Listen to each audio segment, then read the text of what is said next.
भागवत गीता क्या है? भागवत गीता का प्रयोजन मनुष्य को भौतिक संसार के अज्ञान से उबारना है। प्रत्येक व्यक्ति अनेक प्रकार की कठिनाइयों में फंसा रहता है। जिस प्रकार अर्जुन भी कुरुक्षेत्र में युद्ध करने के लिए कठिनाई में था, अर्जुन ने श्री कृष्ण की शरण ग्रहण कर ली। फलस्वरूप इस भागवत गीता का प्रवचन हुआ। केवल अर्जुन वरन हम में से प्रत्येक व्यक्ति इस भौतिक अस्तित्व के कारण चिंताओं से पूर्ण है। हमारा अस्तित्व ही अस्तित्व के परिवेश में है। वस्तुतः हमें अस्तित्व से भयभीत नहीं होना चाहिए। हमारा अस्तित्व सनातन है, लेकिन हम किसी न किसी कारण से असत में डाल दिए गए हैं। असत का अर्थ उससे है जिसका अस्तित्व नहीं है। कष्ट भोगने वाले अनेक मनुष्यों में केवल कुछ ही ऐसे हैं जो वास्तव में यह जानने के जिज्ञासु है कि वे क्या है, वे इस विषम स्थिति में क्यों डाल दिए गए हैं, आदि आदि।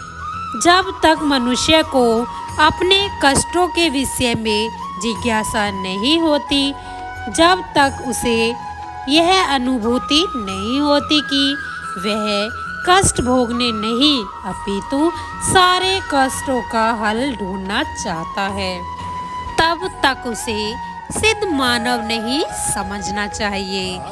जब मन में इस प्रकार की जिज्ञासा उदित होती है, ब्रह्म सूत्र में इस जिज्ञासा को ब्रह्म जिज्ञासा कहा गया है। ब्रह्म जिज्ञासा मनुष्य के सारे कार्यकलाप असफल माने जाने चाहिए यदि वह प्रवाह के स्वरूप के विषय में जिज्ञासा न करे।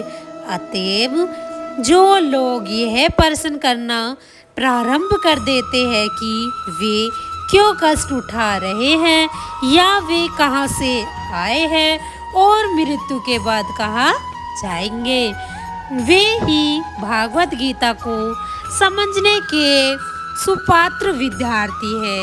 निष्ठावान विद्यार्थी में भगवान के प्रति आदर भाव भी होना चाहिए। अर्जुन ऐसे ही विद्यार्थी था। जब मनुष्य जीवन के वास्तविक प्रयोजन को भूल जाता है तो भगवान श्री कृष्ण विशेष रूप से उसे उद्देश्य की पूर्ण स्थापना के लिए अवतार लेते हैं। तब भी असंख्य जागृत हुए लोगों में से कोई एक होता है जो वास्तव में अपनी स्थिति को जान पाता है, और यह भागवत गीता उसी के लिए कही गई है। वस्तुतः हम सभी अविज्ञा रूपी वागिक के द्वारा निगल लिए गए हैं, लेकिन भगवान जीवों पर, मनुष्य पर कृपालु है। इसी उद्देश्य से उन्हें अपने मित्र अर्जुन को अपना शिष्य बनाकर भागवत गीता का प्रवचन किया। भगवान श्री कृष्ण का पार्षद होने के कारण अर्जुन समस्त अज्ञान से मुक्त था, लेकिन कुरुक्षेत्र के युद्ध स्थल में उसे अज्ञान में डाल दिया गया ताकि वह भगवान श्री कृष्ण से जीवन की समस्याओं के विषय में प्रश्न करे, जिससे भगवान उनकी व्याख्या भावी पीढ़ियों के मनुष्य के लाभ के लिए कर दे और जीवन की योजना का निर्धारण कर दे। तब मनुष्य तदनुसार कार्य कर पाएगा और मानव जीवन के उद्देश्य को पूर्ण कर सकेगा। भागवत गीता की विषय वस्तु में 5 मूल सत्यों का ज्ञान निहित है। सर्वप्रथम ईश्वर के विज्ञान की और फिर जीवों की स्वरूप स्थिति की विवेचना की गई है। ईश्वर का अर्थ नियंता है और जीवों का अर्थ नियंत्रित। यदि जीव यह कहे कि वह नियंत्रित नहीं अपितु स्वतंत्र है तो वह पागल है। जीव सभी प्रकार से नियंत्रित है। अतएव भागवत गीता की विषय वस्तु ईश्वर सर्वोच्च नियंता तथा जीव नियंत्रित से संबंधित है। इसमें प्रकृति, काल तथा कर्म की भी व्याख्या है। यह दृश्य जगत विभिन्न कार्यकलापों से ओतप्रोत है। सारे जीव भिन्न भिन्न कार्यों में लगे हुए हैं। भागवत गीता से हमें अवश्य सीखना चाहिए कि ईश्वर क्या है, जीव क्या है, प्रकृति क्या है, दृश्य जगत क्या है, यह काल द्वारा किस प्रकार नियंत्रित किया जाता है और जीवों के कार्यकलाप क्या है। भागवत गीता के इन 5 मूलभूत विषयों में से इसकी स्थापना की गई है कि भगवान अथवा कृष्ण अथवा ब्रह्म या परमात्मा अथवा परम नियंता, आप जो चाहे कह ले, सबसे श्रेष्ठ है। जीव गुण में परम नियंता के ही समान है।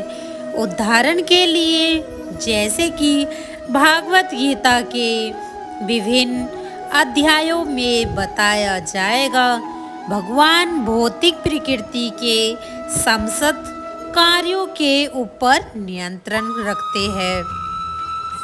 भौतिक प्रकृति स्वतंत्र नहीं है पर परमेश्वर के निर्देशन में कार्य करती है। जैसे कि भगवान श्री कृष्ण कहते हैं, भौतिक प्रकृति मेरे निर्देशन में कार्य करती है। जब भगवान दृश्य जगत में घटनाएं घटते देखते हैं तो हमें यह जानना चाहिए कि इस दृश्य जगत के पीछे एक नियंता है। बिना नियंत्रण के किसी का प्रकट होना संभव नहीं। नियंता को न मानना बचपना है। उदाहरण के लिए एक बालक सोच सकता है कि स्वचालित यान विचित्र होता है क्योंकि यह बिना घोड़े के या खींचने वाले पशु से चलता है, किंतु व्यक्ति स्वचालित यान की अभियांत्रिक व्यवस्था से परिचित होता है। वह सदैव जानता है कि इस यंत्र के पीछे एक व्यक्ति, एक चालक होता है। इसी प्रकार परमेश्वर वह चालक है जिसके निर्देशन में सब कार्य हो रहा है। भगवान ने जीवों को अपने अंश रूप में स्वीकार किया है, जैसे कि हम अगले अध्यायों में देखेंगे। सोने का एक कण भी सोना है। समुद्र के जल की बिंदु भी खारी होती है। इसी प्रकार हम जीव भी परम नियंता ईश्वर या भगवान श्री कृष्ण के अंश होने के कारण सूक्ष्म मात्रा में परमेश्वर के सभी गुणों से युक्त होते हैं।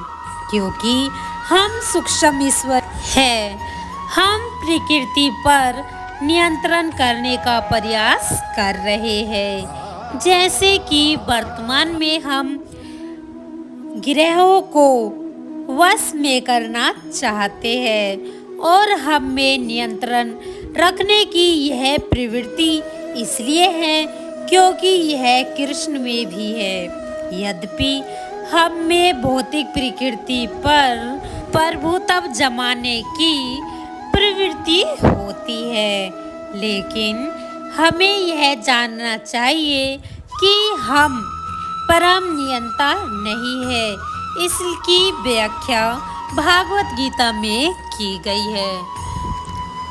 तो दोस्तों, आपको यह जानकारी कैसी लगी है कमेंट कर जरूर बताना और वीडियो को ढेर सारा प्यार देना, लाइक और शेयर भी जरूर करना। चैनल को सब्सक्राइब करना बिल्कुल भी मत भूलना। मिलते हैं ऐसी और नेक्स्ट वीडियो के साथ। तब तक के लिए जय श्री कृष्णा, राधे राधे।